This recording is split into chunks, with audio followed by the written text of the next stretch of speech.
to bring your practice into every single aspect of your life. When we come to our practices with a sense of sincerity, coming into your practice with a sense of self-empowerment, I think is also very important. It's not about how many books you have out or how many followers you have. We all have the same value. We're all part of the same stuff. You're not just healing that present situation, you're working through it in your past and your future.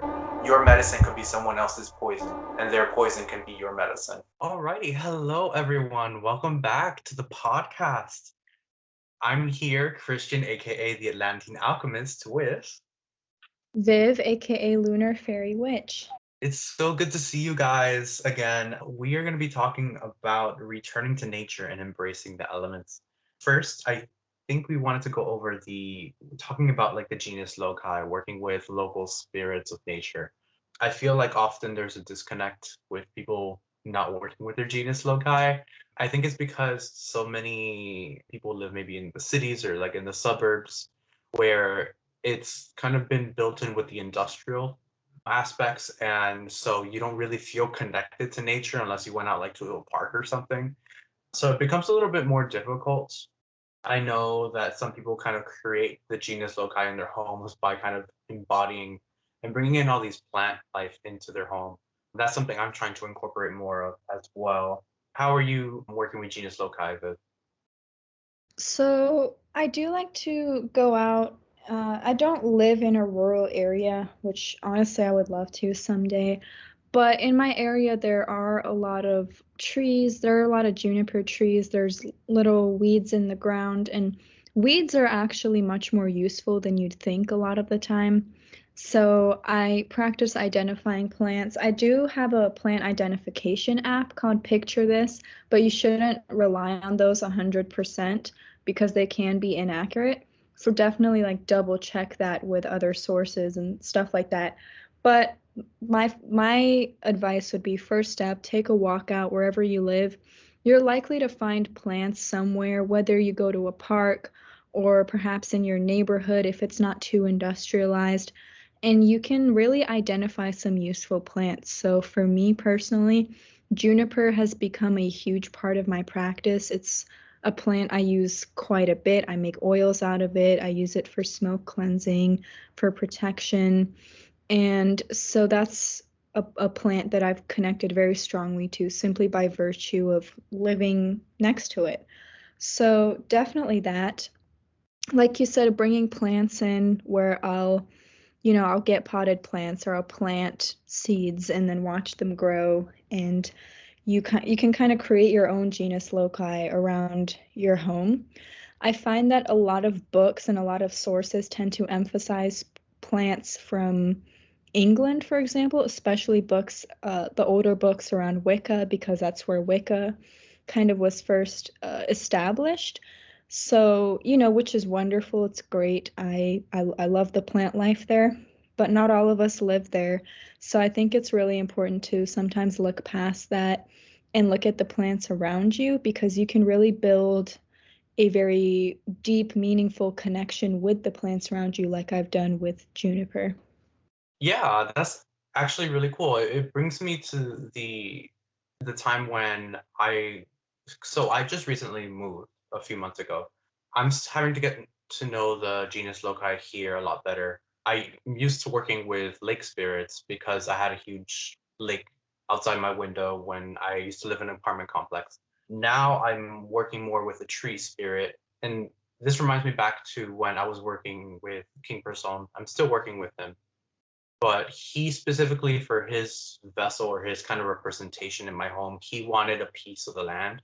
So he wanted like a nice big rock, which normally I work with crystals. So for someone to request a rock was kind of strange for me because I haven't really worked with rocks in my own practice. So I happened to find one, but he gave me specific instructions what to do when I find one on how to work with the genus loci for them to accept me taking the rock from the land. So I connected with the tree because I felt like all the energy of like all everything that was going on in the yard belonged to that tree spirit in particular. So I had asked for permission, and it actually gave me specific restrictions with that rock. It was like it cannot leave the property. It has to stay here. If you're gonna move, you got to put it back where it belongs. And so basically, they allowed me with conditions to keep the rock inside the home for King Person without me taking it anywhere else. And it was really interesting how much feedback I got, because normally working with Genius Loci, I feel is more subtle. With working with nature spirits for me has been more softer communication. It's not as dynamic as communicating with other spirits. It's just like the spirits of the Goetia or anything like that, where it's more dynamic and direct. It feels more like subtle intuitions or impressions. So that really helps a lot. And that rock ended up having like fossils underneath because we're close by like a river. So that was really interesting.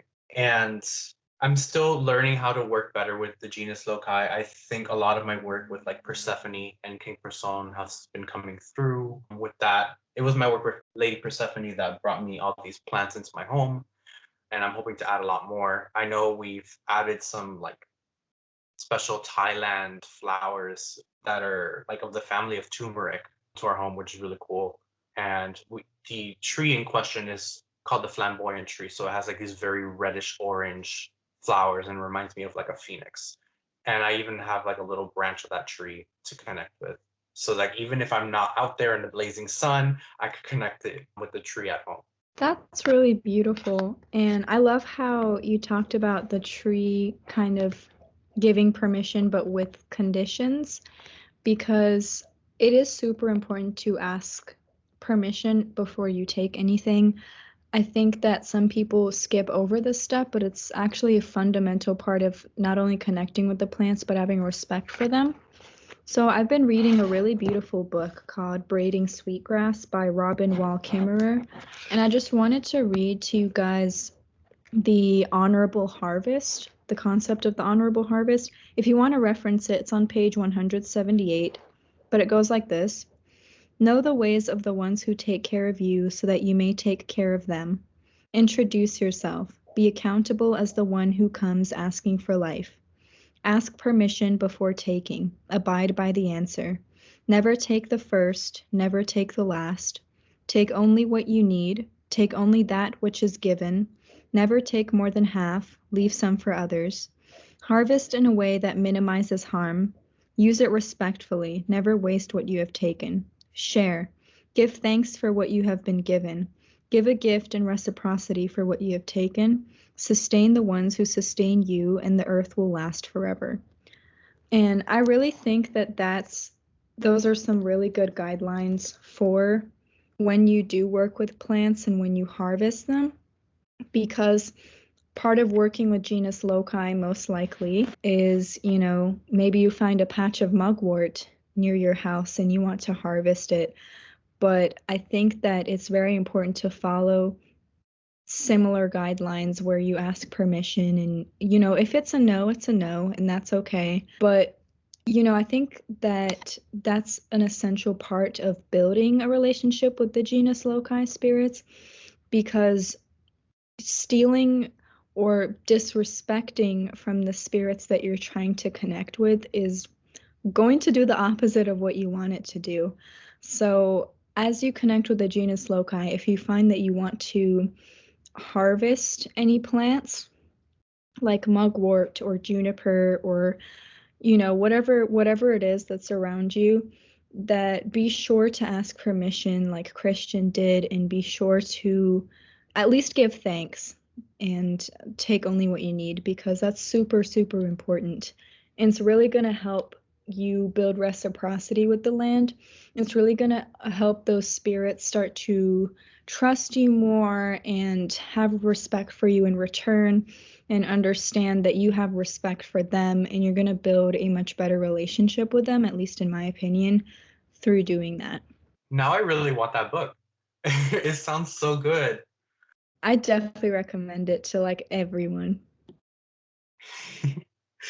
Going into that, actually, a lot of those topics that you brought up from the book remind me of like the philosophy of the runes, and kind of like because each rune has its own rhythm or its own kind of natural play out of these kinds of things. So it's very similar. So for example, there's Yerra, which is the rune of the timing and the seasons and the tides. So it's a much slower rune. It's really about like the change of seasons and how things change and transform over time. So when I think of Yera, it reminds me of this idea that we kind of follow along with that path that nature takes. When we're a little too crazy, when we're a little too aggravated about things and we've kind of lost our way, I feel like attuning ourselves to the seasons helps us tremendously and also helps with our growth process because sometimes we feel like we want to grow and we want our life to change a lot more dynamically than it actually does. And it's because our life still follows the path of nature. So connecting with that rune Yera really kind of brings that out. Another thing is Lagus. Lagus is the rune that is all about water. It's about flow. So as we're like talking as well, not only about the genus Loci, we're talking about the elements here. Lagus is that energy of flow and that energy of surrender that sometimes is very, very needed in people because sometimes things don't go our way, especially we could be working with the genus Loci and maybe they're just like, no, I don't want to do this. You know, maybe they're not as trusting of humans and you have to build that trust. The energies of Lagus, they can help to soften that energy of that relationship and help you to better understand like, hey, you know, there's a boundary set here. We have to respect that. And following the path of least resistance is magic. And going into some other runes that are off the top of my head, Ingwas is another rune. So Ingwas is like the idea of planting a seed and watching it propel out of the ground for the first time. So it's like pouring ideas, pouring time, pouring energy into something and watching it flourish and sprout out from the ground. Ingwas is usually represented with the void or the energy of like chaos, for example, because it's the primordial aspect of like things being birthed from nothingness. So Yera would be like the earth, Lagus would be water, Ingwas would be like the void or chaos. Could technically also be earth, but I tend to think more like the void, the primordial nothing that you kind of breathe life into. And then there's Sowilo. Sowilo is the rune of the sun. It's this, of success. It's of sort of gives me chariot energy mixed in with sun energy, where it's just kind of like, you know, we've opened the ways forward. Very positive. That gives me more like the fiery energy sometimes as well. That energy to kind of propel ourselves forward where all sorts of resistances kind of dissolve. And then we have Berkano, which Berkano is the rune of transformation. It's the rune of rebirth and new beginnings. So it's very much that air elemental energy of kind of starting things fresh and being able to kind of change yourself and change the ways that you think and see the world.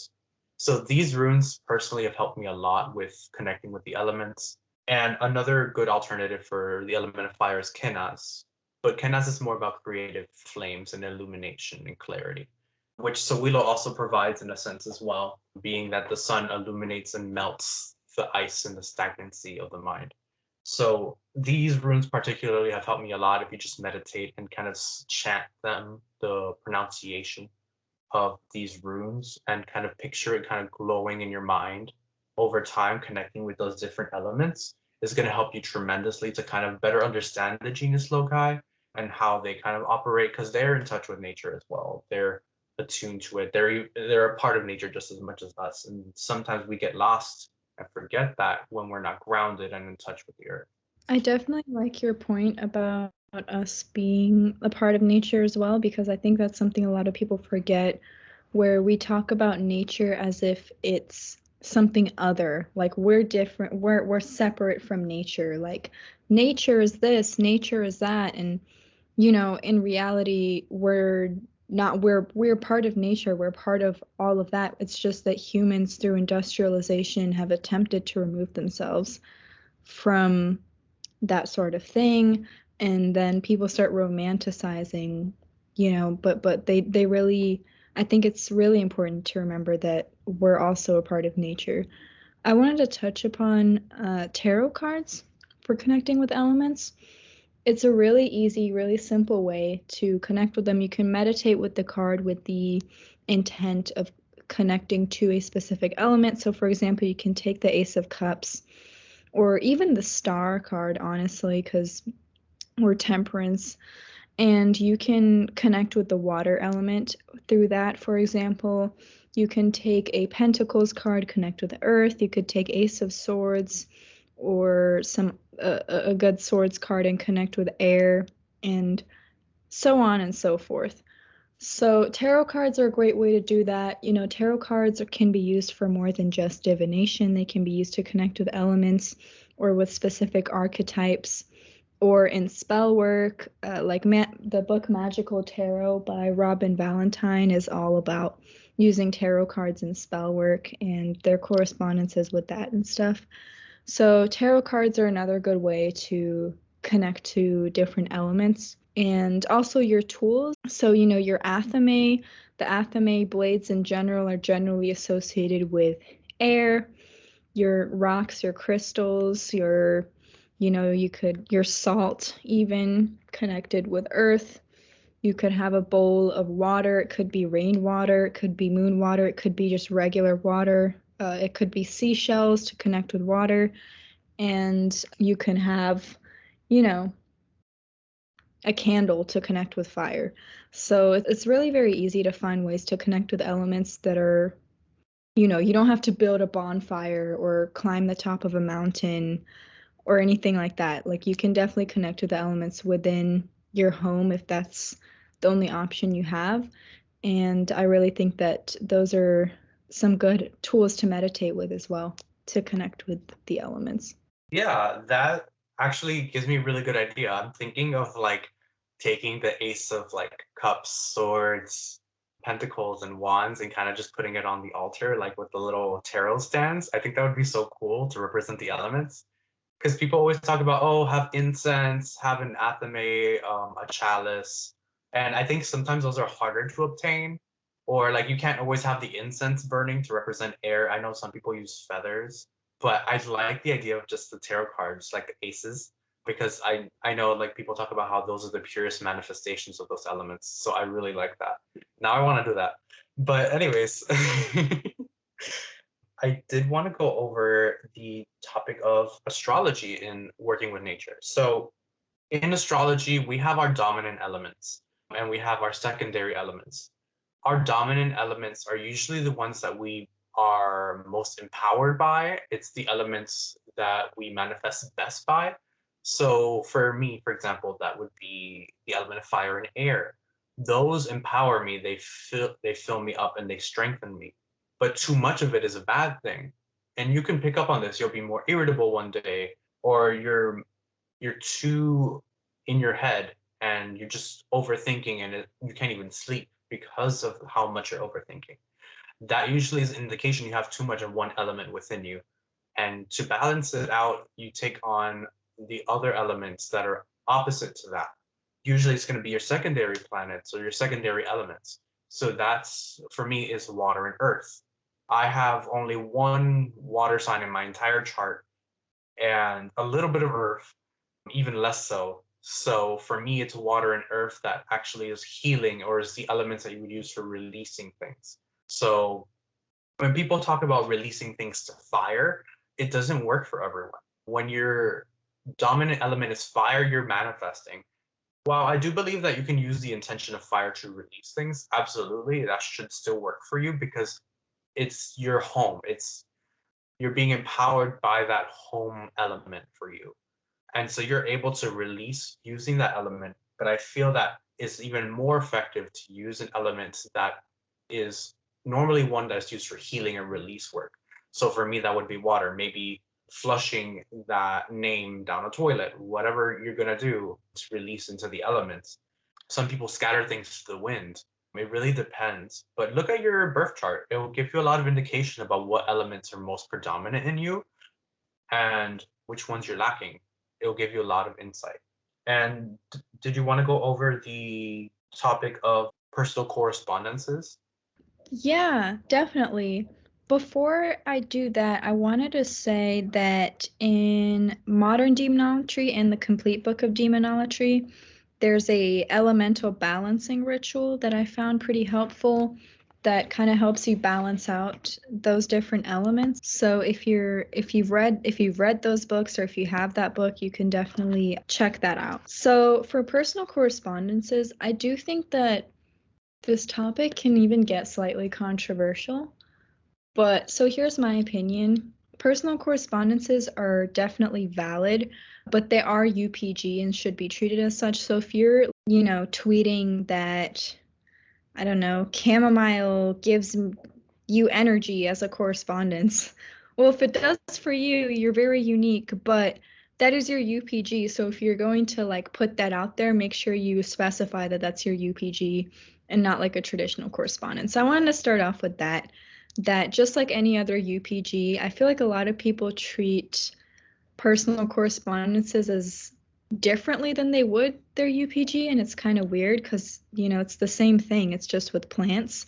Like I saw someone say coffee was for peace, which is maybe for them because they associate it with peace, but please specify that that's what you associate it with, because I doubt they found that in any like book or anything, or any folklore that associates coffee with peace. Anyway, however, personal correspondences can be very useful for your craft, and they can be they're definitely valid in your personal craft. Do I think you should learn correspondences, traditional correspondences? Yeah, absolutely. But do I think personal correspondences are bad? No, not at all. So personally, I associate cinnamon with comfort, with certain memories from my childhood that are very comforting and bring me a lot of joy. For some people might have a different relationship with that particular plant. Maybe you associate a specific plant with your grandma. Maybe you, I don't know, got stung by a specific plant and now you refuse to touch it, and your UPG is that plant is bad. I don't know. But my whole point with that is that for your personal practice, personal correspondences can definitely work for you in ways that they won't work for anyone else. I don't know if this is because the energy shifts when you work with it due to your relationship with that plant, or if it's psychological. I actually kind of think it's both, and because if you associate a specific plant with something, I think that it'll help direct that energy. So I think also finding correspondences is an important skill to have, especially when it comes to working with Genius Loci, because a lot of those plants that you found aren't going to be in books for some of them, because all these plant books can't list every single plant on the earth, and different people live in different places with different plants. So I think it's important to understand how a lot of correspondences come to be. So my tips for that would be, one, if there's any folklore associated with the plant in your area, look into that. So, you could, if you live in the South, you could look into folklore from your area. Let's say you live in Louisiana, and you're going to want to look at folklore from the area you live in with that plant. If there isn't any, that's fine, but it can be very helpful. Number two, I'd say look at the plant and what it looks like, but also go beyond that and look into what it does. So for example, chamomile physically calms you, so that's a metaphysical property of the plant. We talked about aloe vera earlier, how, even though it does have spikes on it, it has that soothing gel inside it, so it's actually more of a soothing plant. So you're going to want to look into both how it looks, but also deeper into those physical properties. For example, thistle is very spiky, so I use it for protection. Stuff like that is really great. And then lastly is connect with the spirit of the plant. This is one of the most important ones in my opinion. I've had a lot of plants teach me a lot of lessons I wouldn't have learned otherwise through connecting with their spirit.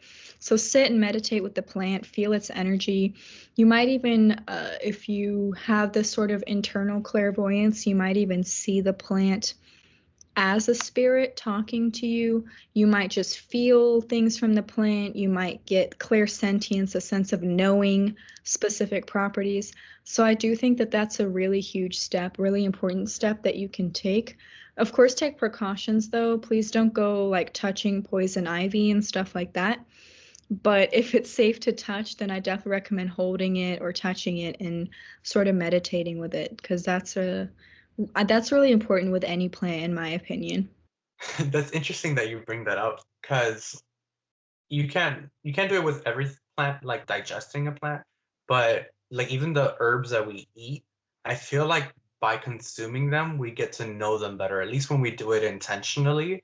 So consumption of those herbs is also a way of bonding and connecting with them because you're embodying them. And I like to think of that with kitchen witchery in particular. And when it comes to personal correspondences, I really do think it's a blend of like looking at the lore, looking at what is traditionally said about a plant, but also honoring your experiences with the memory of a plant or even a scent of a type of plant, because it does feed into the, like, for example, if every every relationship you've ever been in, someone had cheated on you and they gave you roses, you're going to associate roses with betrayal. So that automatically changes the complete use of roses. You're not going to use roses in a love spell. If all you do is associate it with betrayal, maybe you can use it in baneful magic. And it does have that baneful component. You can use it with betrayal. And that would work perfectly. It really depends on your personal experience because it can completely change the properties of the plant and how it interacts with your energy. But honoring the lore and the tradition about the plant is also important, and looking into the medicinal properties because that gives you clues as to what the plant is about. But to really know a plant, honestly, meditate with it, sit with it. I think there's no other better way than to do that, or consume it if you possibly can in a healthy way. Like you're not going to go consuming belladonna. For baneful plants, you basically have to connect with them within a container. I know it's not as like nice, but like a little spell jar or something, some very solid container where you can contain the said plant or the oil or the essence of it and meditate with it in that way. Or you could even create a sigil representing the plant that you want to work with and connect with that sigil instead of the plant directly and meditate on the sigil. You could do things like that. That has helped me tremendously. And the last thing that I did want to discuss was the topic of elemental square breathing. So this is a topic that was brought over Matt Oren's Psychic Witch book that I personally use in my daily practice often. So what you do is it's basically 4 breaths in. You're gonna hold the breath for four cycles. You're gonna exhale for 4 cycles, and you're gonna hold it again without the air in your lungs for 4 cycles. And for each of the 4 cycles, you're going to speak the names of the elements and kind of visualize the elements kind of flowing in and out of you. So you'll be like air, fire, water, and earth as you're breathing in, and then you're going to hold. And how I imagine it is like the air and the fire and the water and earth is already inside of you, and you're just kind of picturing it, visualizing it as you're saying it again while you're holding the breath. And then as you exhale, you're releasing the excess of those elements, and then holding yourself from breathing again for the next 4 cycles, kind of envisioning those elements outside of yourself instead of taking them in, but just kind of like the divinity within nature. And so as you do that, one, it's helped me tremendously. Like if you have a lot of anger or like a lot of tension, it goes away completely. I absolutely love it. It like I'm completely balanced out after maybe like doing the full thing for maybe about 5 or 6 times, even more if you want to. It really blesses you out. And then combining that with grounding for daily practice has helped tremendously for me personally. But yeah, those are some tidbits for me on how I connect with nature. Any last words, Viv? Y'all, the amount of times I've gotten pissed off at work, gone to the bathroom, done the elemental square breathing, and come back and completely shifted my time, my day. Seriously, it's such a useful tool that, like Christian said, along with grounding, centering yourself, oh, it's a game changer. Doing it every morning, it helps my anger issues, okay? Like it's really good. So, especially if you're like me, if you're an Aries, if you're very Martian in that way, if you're if you struggle with anger or with anxiety like I do, such a good exercise to have in your tool belt. I sing my praises for Psychic Witch all the time, and I will continue to do so until the end of time, or until the end of me. The exercises in that are a game changer. They will help a lot, especially that elemental square breathing. It's a great exercise. So yes, I also vouch for that one. And for connecting with elements, for centering yourself, for helping with anxiety, with anger, with nervousness. If you have an exam and you're nervous about it, try doing that along with centering yourself, and you'll feel a lot better. And yeah, that's all I have. I hope y'all enjoyed this, and I had a lot of fun with this one. Yeah, I did too. I'm so happy that we did this. Thank you guys for joining us in season 2, and we will see you in the next episode.